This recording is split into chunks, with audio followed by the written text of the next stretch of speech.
Good evening, I'm Belva Davis, and welcome to This Week in Northern California.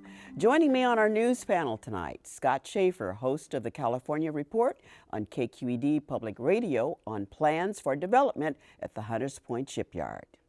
Rachel Gordon, staff writer with the San Francisco Chronicle on criticism of Muni. And Josh Richman, regional legal and political affairs reporter with the Oakland Tribune on Proposition 15. And Malcolm Maclachlan, reporter with Capital Weekly on the May budget revisions. Malcolm, with the state being $20 billion in deficit, I don't suppose there was very much good news coming out of what the governors said to us. Well, there were maybe a little bit of good news for the higher education, CSU, UC system, state parks. Didn't really get it the way they did last time. They had a lot of supporters that yelled and screamed, but in general, no. I mean, covering the budget process in Sacramento, it's a little bit like when you're a little kid and your mom's trying to teach you how to swim and she keeps backing up and keeps backing up.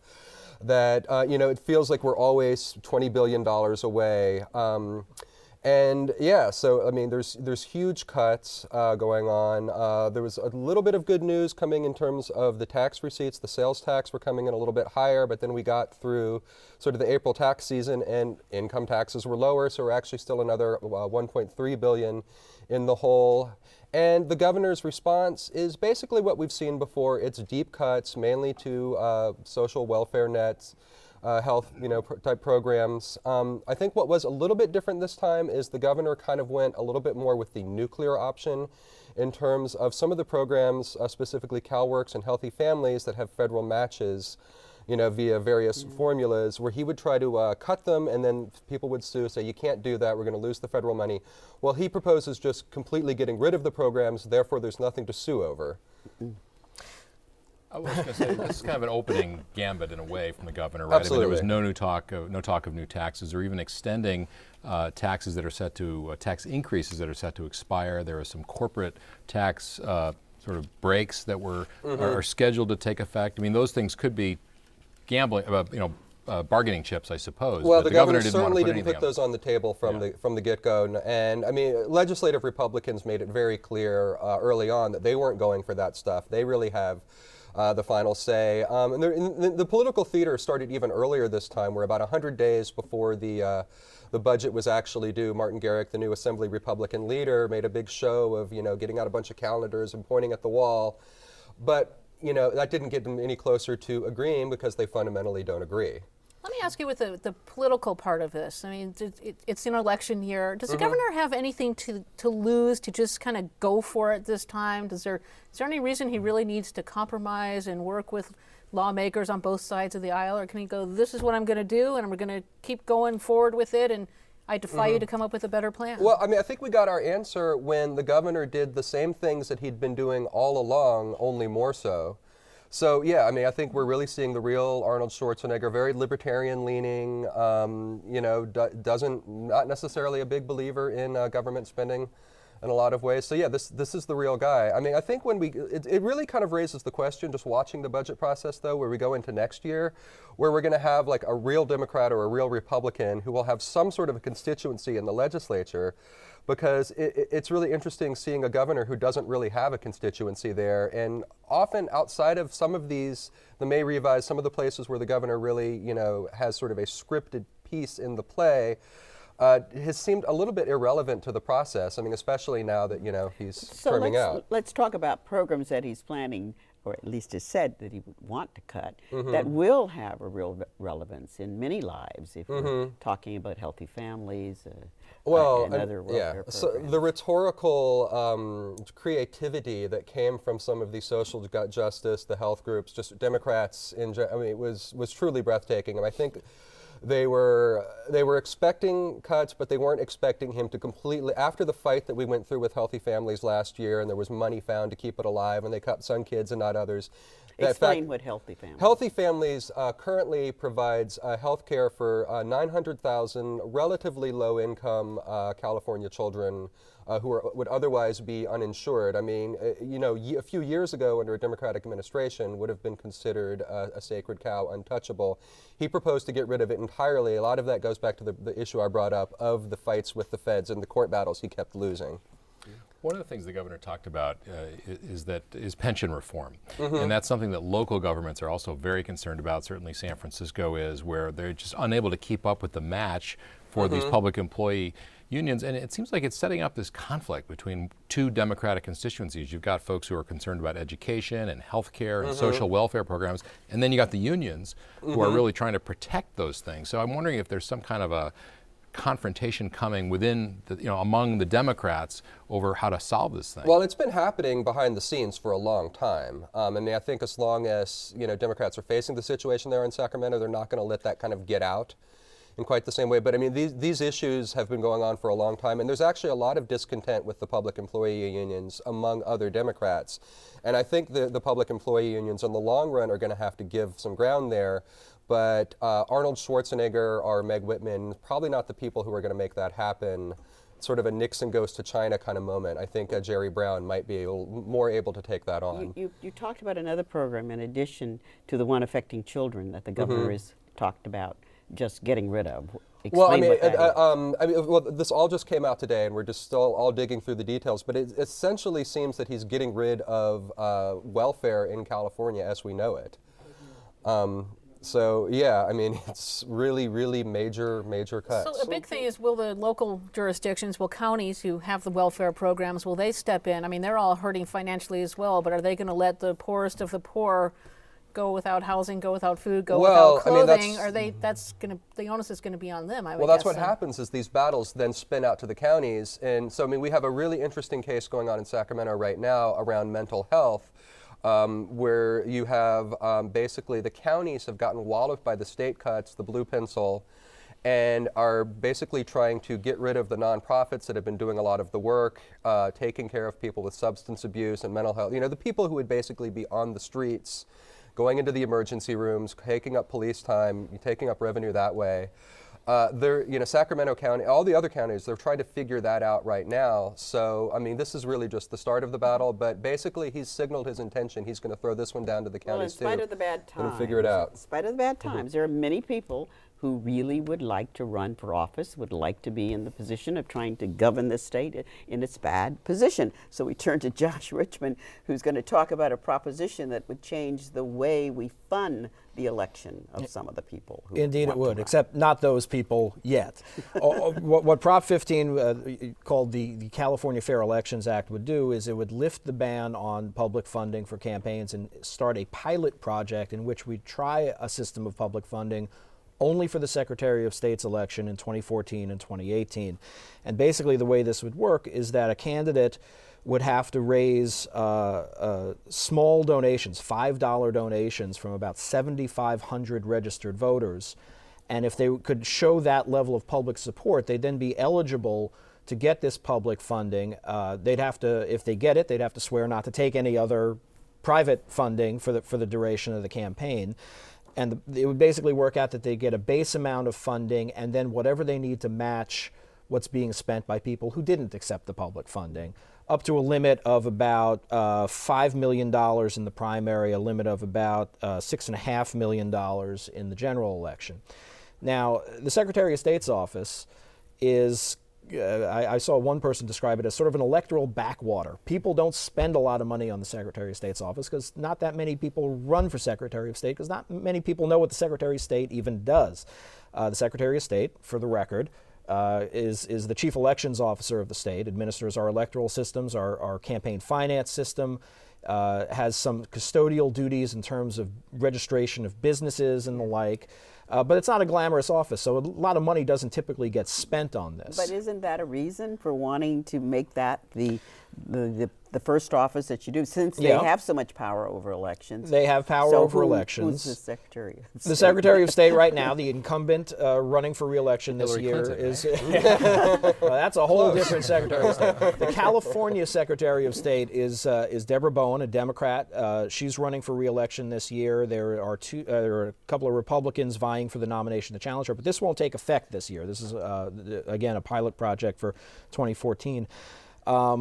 Josh, let me just jump in for a second. I mean, in politics, dancing, timing's everything, right? And we're just talking about how bad the budget is. We already know that people don't really like the politicians right now. Is this a time to go forward and say, let's spend money on politicians. I mean, maybe it is, but is this something that's been cooking for a while and they just kind of got it together to go on the ballot, or do they think this is a good time to do it? I think it's in some ways it's a bad time, but in some ways it's kind of a good time too, because think of the disgust that I think a lot of voters seem to be having over the way that money is dictating politics right now, whether it's special interest money on both sides of the aisle, or whether it's self-funders. I'm not going to name any names. I think you know who we're talking about. But that raises an interesting question, because the big self-funders this year, I guess I will name some names, are in the governor's race, which is orders of magnitude more money than ever gets spent in a race like this. So it raises the question, even if you get this working for the Secretary of State's office, if this is incremental change, how would you possibly pay for something like a governor's race? This is being paid for through an increase in the fees that lobbyists pay to register. Not a lot of sympathy out there for lobbyists, generally speaking. But if you're taking this out of the general fund, I don't think people are going to be all that happy about it. I mean, as you said, these races tend to be relatively low profile. They're relatively cheap. And so it doesn't really cost a lot of money. So that's a benefit. At least it's a kind of a selling point for this. Right. But on the other hand, what's the real incentive for a candidate to use public funds? Because it seems like kind of 7,500 donations of $5 each. That's a lot of organizing, a lot of time. I mean, wouldn't it be just as easy to have a fundraiser and raise, $100, $250 a pop? Well, that remains to be seen. I think there are those who think that with the advent of online fundraising, it would be a lot easier these days to raise $5 a pop from that many people, than it used to be when you had to actually go out and get it or get people to mail it to you. So. One more complication. Yes. This would sort of go at crossbars with Prop 14, right? Well, not exactly. It's hard to see. There would be some intersection, obviously, Prop 14 being the top two primary measure that's on the same ballot. It would complicate things somewhat, although this does make provisions for both primary and general, and I think that could probably be reconciled. That may be the least of our worries. Because Prop 14 calls for an open primary, and this says the primary parties. Right. There are provisions made for third parties and independents in this as well. Right. Well, in case we've confused you a bit, a quick program note: we will be covering each of the state propositions every week leading up to the June 8th election, and the first half of our 1-hour broadcast on May 28th will be dedicated to the election.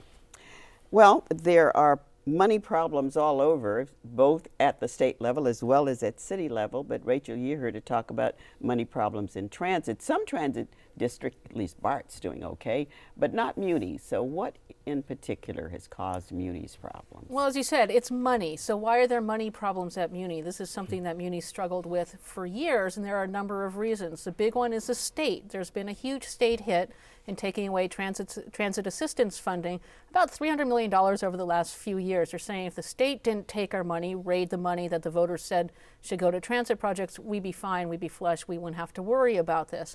People say there might be deeper reasons with Muni.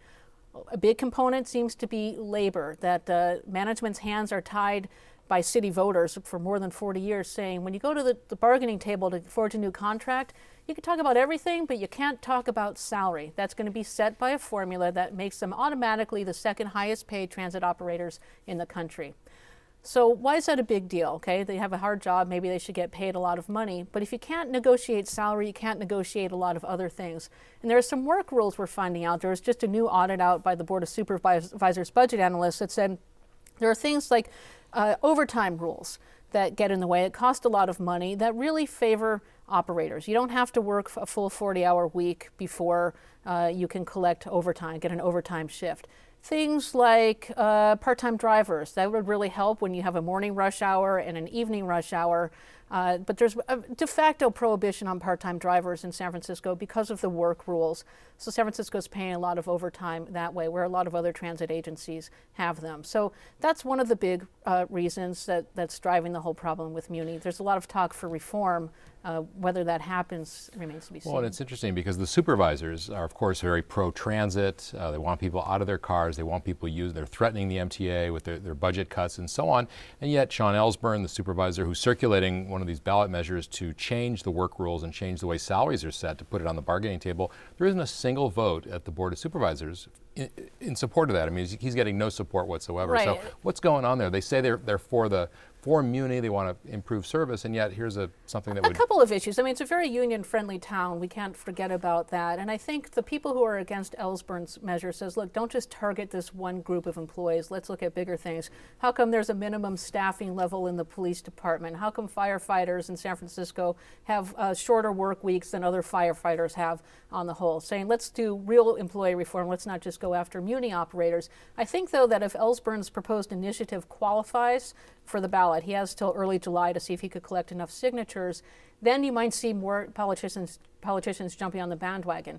Also, next week we're going to have is the deadline for proposed charter amendments coming from the Board of Supervisors. There's going to be 1, 2, maybe 3, probably a couple of measures that are going to be targeting Muni as well. But we have to go to the good news too, Belva, not just with Muni, but you said BART has good news. So BART found out that it's been plagued with having to cut service and raise fares and things. They have a $4 or $5 extra million now, so they got to debate at their board this week, how can we spend the extra money? Do we give it back to the riders and lower fares? Do we increase service? Do we clean the cars? Some people are saying something, this is crazy for a politician to say, maybe we should sock it away in case times get bad again in the budget. So we're seeing a little bit of good news, aren't bad those news. two kind of the bookends of like a really well-run system that you always hear about and a really not so well-run system? I mean, we have to also look, though, well-run or not well-run. I mean, Muni is by far the largest transit system in the Bay Area, close to 700,000 boardings a day. It's about double what BART has, which is the next largest.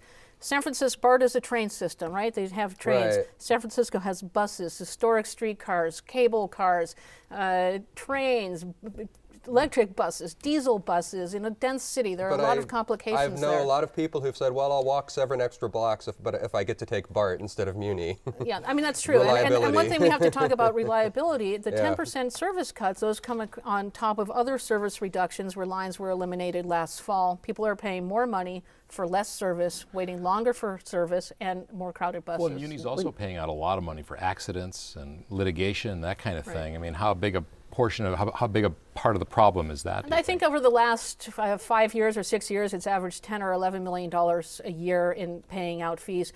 One thing, though, we have to also look at is where else the money comes from. So it's not just the state, it's not just the fare box, which is only around 20% comes there, but it's also from the city's general fund and a lot from parking. So there are a lot of supervisors who are pro-transit supervisors who are saying, let's raise parking fines, let's raise parking fees, let's expand parking meter hours in San Francisco. But a lot of them are saying, that's a great idea, but not in my district. Because a lot of people pay parking tickets and they're not happy with it. And there have been significant raises on those already recently. I mean, I think I got a $78 burrito a few weeks ago. By yes, getting and I a walked ticket outside to a $55 parking ticket this morning. But that is one issue that they're looking at. And there's also talk for going on the November ballot with a revenue measure. Can you raise some kind of tax, a sales tax, a hotel tax, something to funnel Muni? As you said, it's a transit-first city in San Francisco. I mean, it's discouraged the use of the automobile, but there are a lot of things to balance it with. Can you force people on the bus system if it's really not working reliably? So where are we now? Are there cuts? Are the cuts in place, or when do they? Yes, the cuts went into effect on May 8th, so that's a 10% service reduction. The Board of Supervisors, as Scott mentioned, is threatening to hold up Muni's budget unless those cuts are rolled back at least in half or around half. Muni folks are trying to figure out whether they can do that. They're already promising that about a year and a half from now, they'll roll those back. But that's where it is. It's really now, as we talked about fights in the legislature and with the governor, that's a fight we're going to see at City Hall right now between the Board of Supervisors and the mayor. Okay, so we can move finally from money to the environment.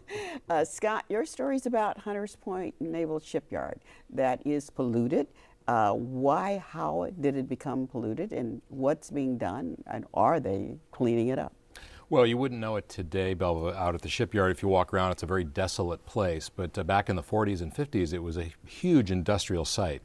It was the shipyard where a lot of work was being done to help gear up for World War II. There were ships being repaired, maintained, painted, submarines and submarine parts, periscopes being manufactured, and so on.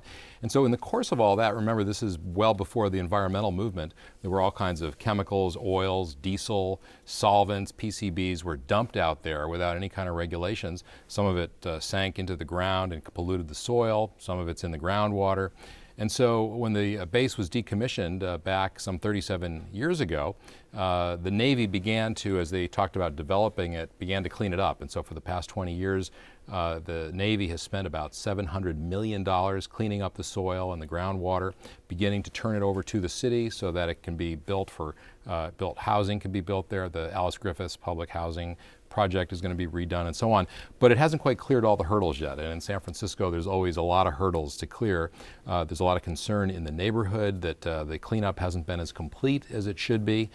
Some suspicion lingering. There's a legacy of mistrust in the Bayview over things like power plants and sewage plants being dumped there. So there are a lot of concerns, but next month there's going to be a joint hearing of the redevelopment and planning commissions to kind of move this thing to the next phase so that construction can begin once those approvals come. So this actually is a story about money too, right? Because there's some very big commercial development, commercial and residential development on the table here. Yeah, this is what's called a brownfield, you know, land that really can't be developed until the toxics, the pollutants are cleaned up. But once it's cleaned up, it has enormous potential. I mean, it's prime property. It's on the waterfront.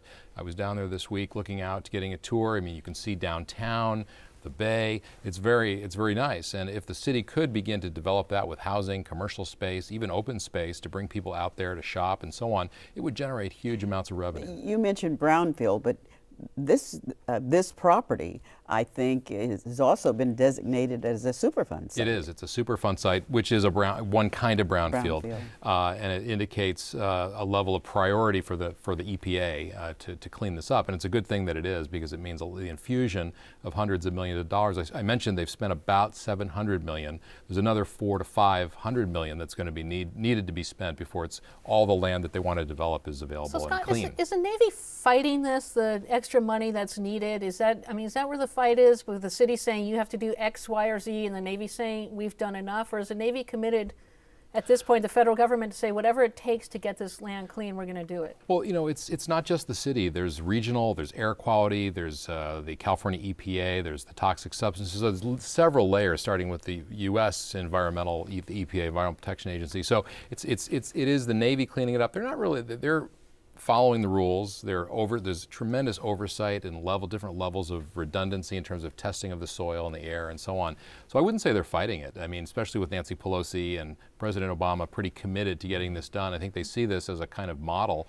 for a base conversion. And how do the people who are living there feel both about the cleanup and about this proposed development? You know, we were out there this week. There, as I said, a legacy of suspicion and mistrust. Well, but also, I mean, the feeling that cleanups in the Bay Area are often an excuse to move the people out who are already there. Yeah. And I think there's a lot of work to be done, but they want it done. They want it done soon. And they're hoping that it will be. Well, you can hear much more about cleaning up California's brownfields, including the Hunters Point Shipyard, on the May edition of Health Dialogues, and that'll be hosted by Scott Shafer of KQED Public Radio. That's next Thursday night at 8 o'clock.